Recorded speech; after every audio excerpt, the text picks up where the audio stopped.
This video was sponsored by Enhance, Elbilmek, a bit road planner, Kempower and bilkomponenter. Yo, what's up? Today we're going to do a range test of this MGS5. This uses the same platform as the MG4, the big success from MG. And in this test we'll see how efficient it is, how much range we have. So when it comes to the battery, well, it has supposedly the same 64 kilowatt hour battery as the MG4, but the charging curve here is different. I've already done a 1,000 kilometer challenge. It tapers off slightly earlier at around 40-45%. It actually depends. Sometimes it can taper off at over 50% if you start charging later than 5 or 10%. But yeah, also net capacity here is supposed to be slightly higher. I measured 64 kilowatt hour, but I'm not sure how accurate that measurement is. We're going to try to measure today. So we are now topping it up to 100% again. I can show you guys in the back. When it comes to space, space-wise, it is something between an ID3 and ID4, for example. I mentioned those cars because they are quite popular. You see there's the ID3 there.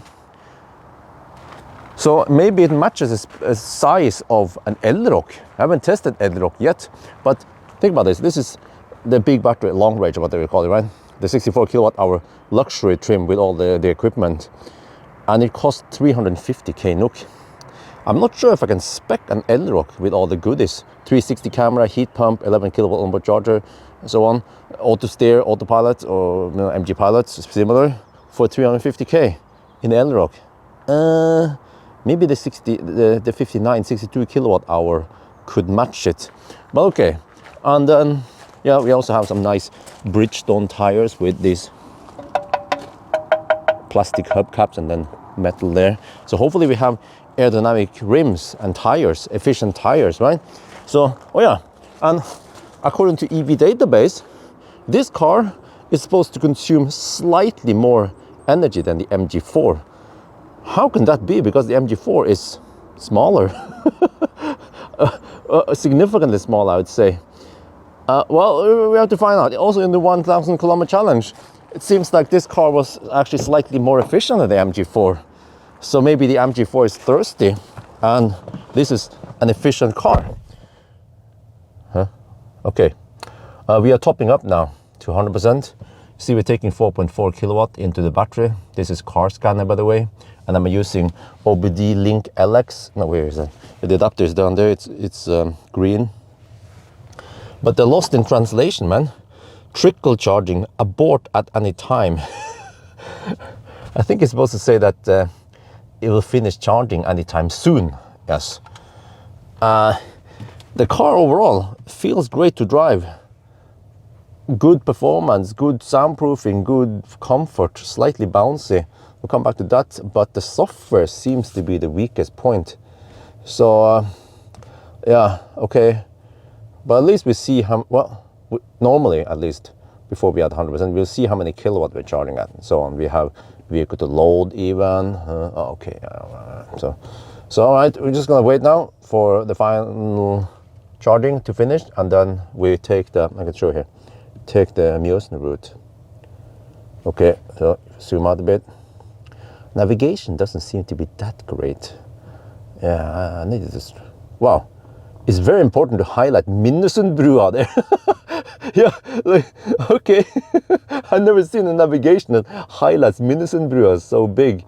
Yeah, but what about Mjøsen? Do we see any Mjøsen name here? No? How much will zoom in to see Mjøsen? You don't? Okay, whatever. All right, but we'll drive north here and then do the regular stretch here. Okay, let's check the weight of the car. Front axle. 860 kilograms with 80 kilogram driver. The whole car. Really? 1820, did I not get it properly? Huh? That is considered quite light. 1820 only. Good. Well, we're now at Minnesund. We're gonna do the 120 test first. Going to Tong and then back. The car shows you how many percent it will arrive with, but it is way off for, well, I guess most of the time, depending on how you do it. It doesn't adapt to your driving style. It doesn't seem to adapt to weather or anything, but okay, whatever, at least it's there. It's actually always visible there, but it is useless because it's wrong. Okay, so we actually have proper trip meter here in a Chinese car. So now I'm gonna reset. No, where is it? No, there, and then let me see. That was okay. Let's go. And then how it's Mjøsen today. We actually have wind from the south. We have tailwind. Oh, we should do the coasting test, right? Look at that, the windsock. Okay, so I have to cruise at 123 on the speedo to match 120 GPS speed.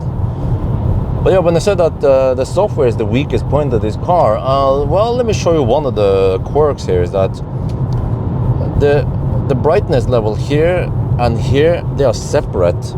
There is a swipe down here. You can adjust screen brightness for this screen, but for the instrument cluster, you have to go here to the cogwheel, and then there is a brightness and a cluster brightness.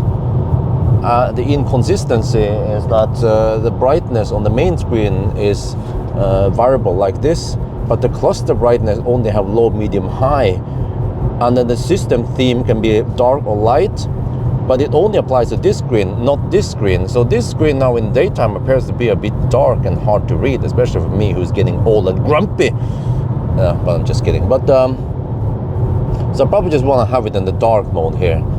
But it's funny, you know, when I complain about bad things in the Citroën EC3, then people just call me grumpy. Well, okay, I guess I'll avoid getting people calling me names and calling me or saying that I'm grumpy. So I will just avoid pointing out bad things with cars I test them. How about that? And now we're using MG Pilot, and weird thing you need to know about this car is that in order to enable MG Pilot, you have to press and hold this button. Now you disable it. Now it's only adaptive cruise control, and you enable it again. There. But here, typical on this stretch, many Chinese cars, they will slow down in this left-right curve here. It's not that sharp really, but it's probably one of the sharper curves on this stretch. But you will see here that, okay, how will it do it? Here comes the right curve. Ah, well done. Yeah, also when I did the 1,000 kilometer challenge on actually slightly sharper curves around Tangen in Sweden, it did not slow down. And also, I don't know if you see it there, but when it goes downhill and it needs to slow down, it will regen. I can try to demonstrate here. There, it regens. Yeah, so it doesn't use the friction brake and have no regen. So that's good. Oh no, it checks all the right boxes. Let me see, there's another scenario coming. We have an exit here, and then usually at the merge there will be poor lane markings in Norway at least. The dung is just they want me to touch the steering wheel. I intentionally don't want to touch it because I just not want to influence what's going on. Okay, here, see there? Okay, let me see, what does it do here? Oh, okay, it actually doesn't mark it as something. Okay, it did a little weird swearing there, but it was actually pretty good. So I feel like the MG Pilot here is doing a smoother job than in the MG4. Here's another scenario when you go downhill. We already had it previously, but I'm going to show you again. When you go downhill, the speed and the throttle or the power is evenly adjusted, so you don't get that sudden slow down or speed up like you did in the MG4. So it seems like this software was made by a different student group than the other software. I'm just kidding, but it seems like it has gone through some improvements. So that is good. When it comes to the ride, you know, we're doing the 120 test now, but we have tailwind. Okay, the sound level here is actually very good. I also measure it, and it was roughly on the top 25 on the list, and the list is getting quite long. I think we have around 150 cars on that list. So it's one of the quieter cars out there, and that is very good considering this is not that expensive, you know. Okay, I'm not allowed to say it's a poor man's car. I'm not allowed it's supposed to be a cheap car. It's just an affordable Chinese car, 350k. When it comes to the ride quality, also quite good, but I feel slight bounciness sometimes, but sometimes I feel like it settles fast. It seems to settle within 1 or 2 bounces. Still feel like a typical German car, for example, well, the Elbilmek I tested briefly. I'm gonna test it more, or maybe ID3, ID4, right? Or typical German car, they have better ride quality, but here it's still very good. So again, for the price range, it's actually quite good. Yeah, we need to also consider how expensive this car is, versus how well it performs. We are now at Tangen. We're gonna turn around over here, but look at the consumption, 210 watt-hour per kilometer. Wow, for an SUV, that is good. Well, except for that we have tailwinds. We're gonna see once we turn around now how high it will be. But I'll show you that this control here, just like the MG4, is quite easy to operate. You can increase and decrease the speed by 1 kilometers per hour here, and then you can press and hold to increase it by 5 or decrease by 5. Very good. And also the other way here is for adjusting the following distance. Oh yeah, also quite easy to operate. One thing I don't like is that the region here, they call it quirks, is always reset to 1 every time you start driving. You can assign this button here to change the region setting. Now it's 2 and it also pops up here. Then 3 is strong region and have the adaptive, but I don't want that. So I want to have it on strong. But it's weird because every time I set it to 3, as soon as you restart the car, oh, with uneven MG panel there. But then as soon as you reset the car, then it forgets it and set it to 1. So that is not good. I mean, okay, sorry. I was just being grumpy. Okay. My bad. It's always good that you reset it to 3 and you don't want to remember the state, of course.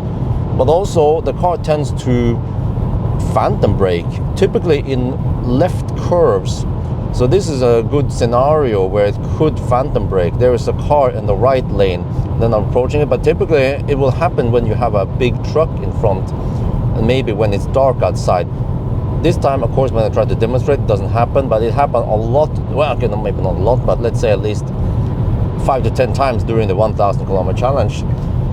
So someone in the live stream claimed that this car doesn't have radar and it's using vision only, like Tesla. So I don't know, but it seems to phantom brake more than other cars. Yeah, so that's of course not good. Well, no, I'm sorry. I'm just grumpy. Okay, it's fine. You want a phantom brake because otherwise you could crash, and that is of course the worst thing. So it's good that it phantom brakes, just like Tesla. All right, the result from the test. Can you see it? There, 223 watt-hour per kilometer. Huh? This car is more efficient than the MG4. I think the MG4 is just inefficient, thirsty for some reason. Wait, let's try the 90 test then. This time we cruise on 92 kilometers per hour to match 90 GPS speed. Yeah, and then now I will drive all the way to Rudshøgda. I can show the navigation here. It's like, okay, can you see anything on this screen? Okay, go here to Ringsak, and then we find it here. Well, I don't want to navigate to a fast charge, but it could preheat. I just plot in something like this, select, and then it calculates relatively fast, and then start, go. Oh yeah, all good. And then you can click here to see the overview. But then the weird thing about this overview is that it shows the initial route. So even if you are 10 kilometers away, it will just still show you 70 kilometers. So that's a bit bummer, because if you want to see this view, you cannot zoom out. If you zoom out, you lose some information here. So then I have to click here to see this. So you have to be in the zoom in state. That's what I'm saying. It's been raining a lot lately, but at least today we have nice weather until around 3 or 4 in the afternoon.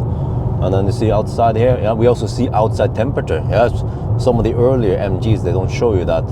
15.5 degrees Celsius. And then look at the consumption so far. 129 watt-hour per kilometer. Wow, okay, we have tailwind, but this should indicate that the drivetrain efficiency is good, or, you know, we have low friction in the drivetrain gearbox maybe. So yeah, speaking of other MGs, there you have an MG4. But you know, MG4 is 204 horsepower motor. This is 231 horsepower. Maybe this new motor is more efficient, and they've done something with the gearbox to reduce friction. Who knows? But it seems to be pretty good. We just have to see once we're back. Well, let's start to coast. gonna wait for the power to go negative.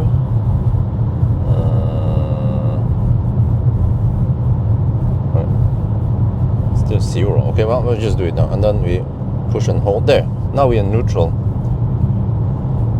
Okay, so this car can go in neutral. Not all the cars I test can go in neutral. Now we're gonna pick up speed. Can we hit 120 kilometers per hour? We have tailwind advantage, right? Should be good.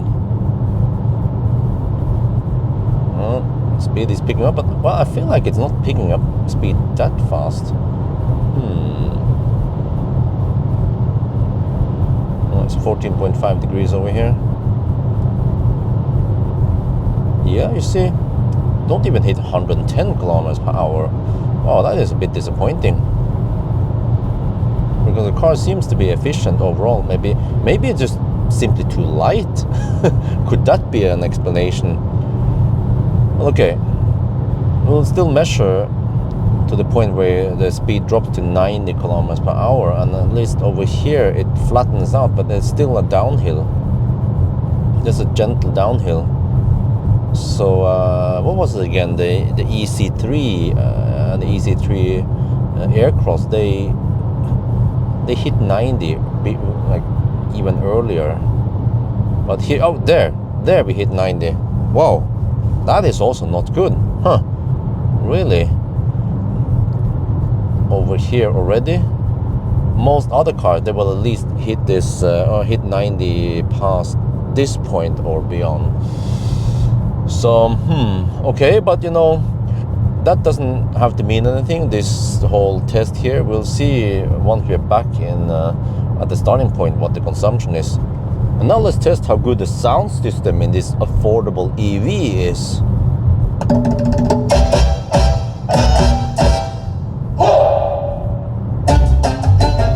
Well, there's some deep bass, that's good. It sounds quite linear also. Maybe it lacks some details in the high mid-tones. Okay, next. So as usual, I'm using a USB stick with uncompressed WAV file. CD quality is the best out there.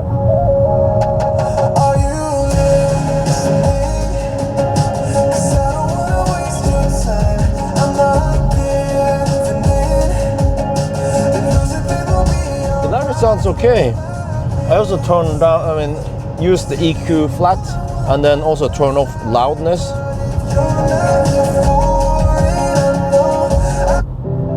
What about rattling in the doors? Let's skip a bit. Oh, some rattling. Okay, some rattling, but not bad. Okay, last song. Okay, the bass here is not the deepest. I thought I saw a subwoofer in the back, but it doesn't go that deep.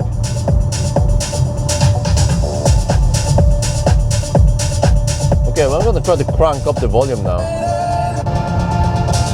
Okay, it might be some clipping from the microphone, but let's just...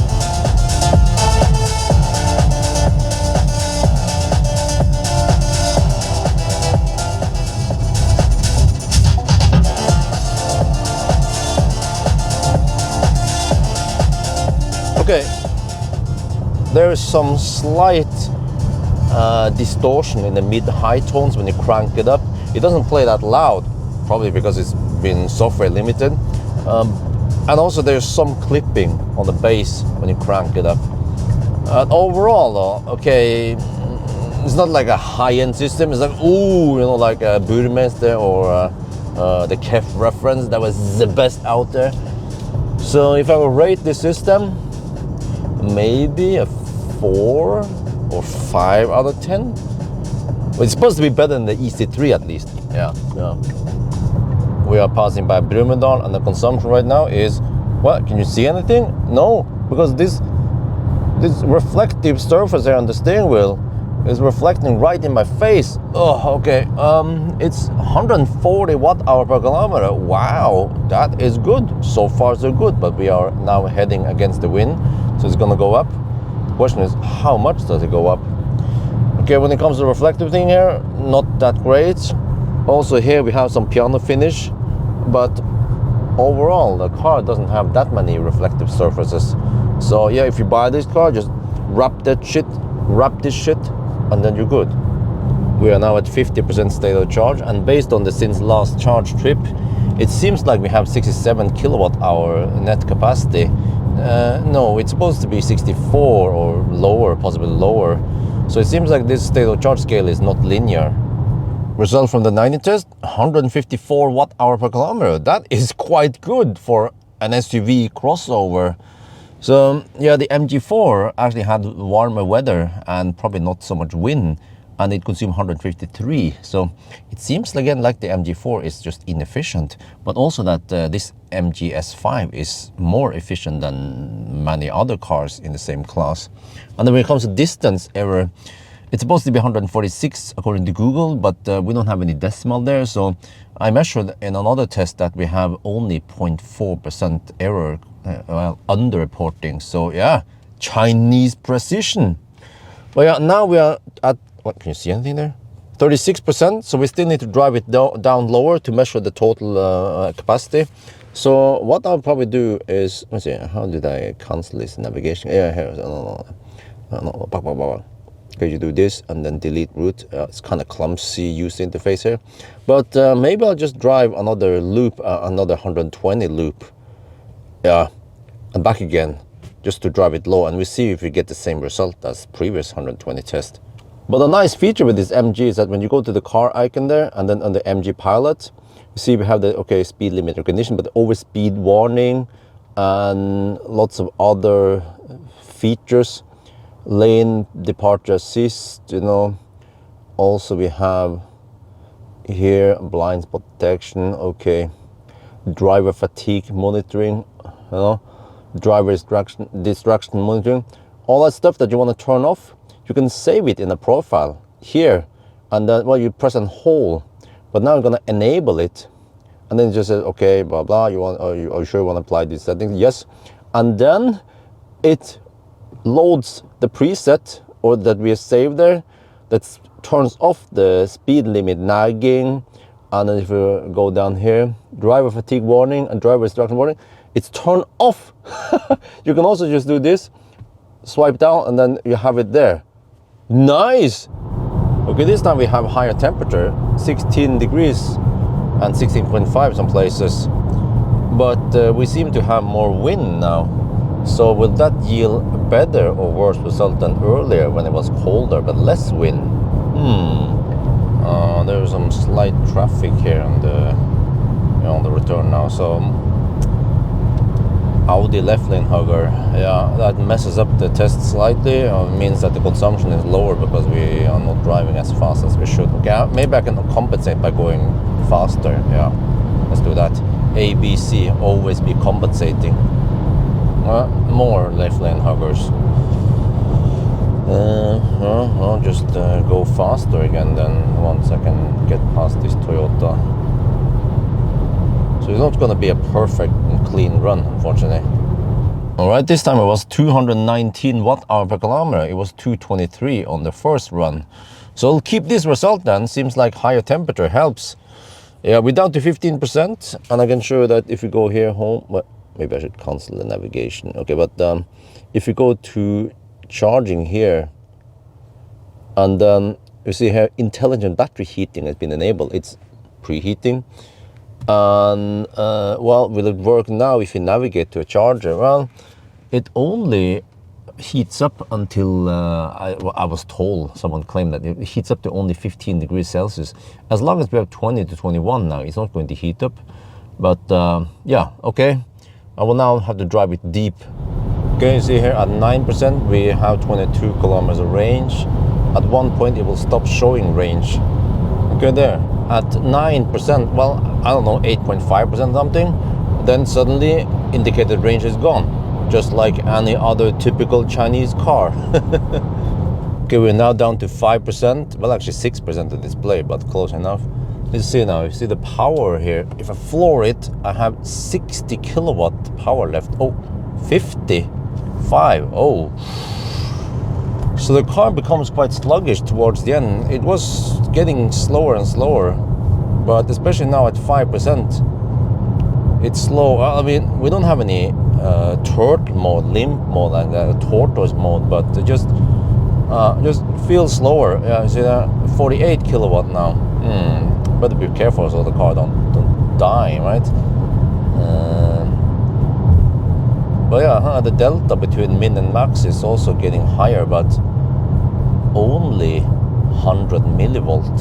So you know that ZS EV we tried recently had, how much was that? Was it 1 volt difference between min and max? Well, but especially if you floor it. Okay, how many kilowatt do we have now? Flooring it, 47, 48, 49. Okay, I think it's time to pull out. Wow, look here. Since last charge, if we take those two multiply together, and then we look at how many percent we have left, 5%, we actually get 64.3 kilowatt hour net capacity. During 1,000 kilometer challenge with more hammering, I also measured 64 kilowatt hour. So, wow, we actually have a nice net capacity here. So yeah, the test today shows that we actually have okay range, 418 kilometers. And also in the high-speed test, almost 300 kilometers. So this is considered good. The fact that it's, I don't know, a boxy, large family car. Yeah, and then it was even more efficient than the EC3, which is a smaller car I tested recently. Well. Okay, anyway, I think that's gonna be it for now. Hope you guys enjoyed this video. As always, thank you for watching and talk to you later.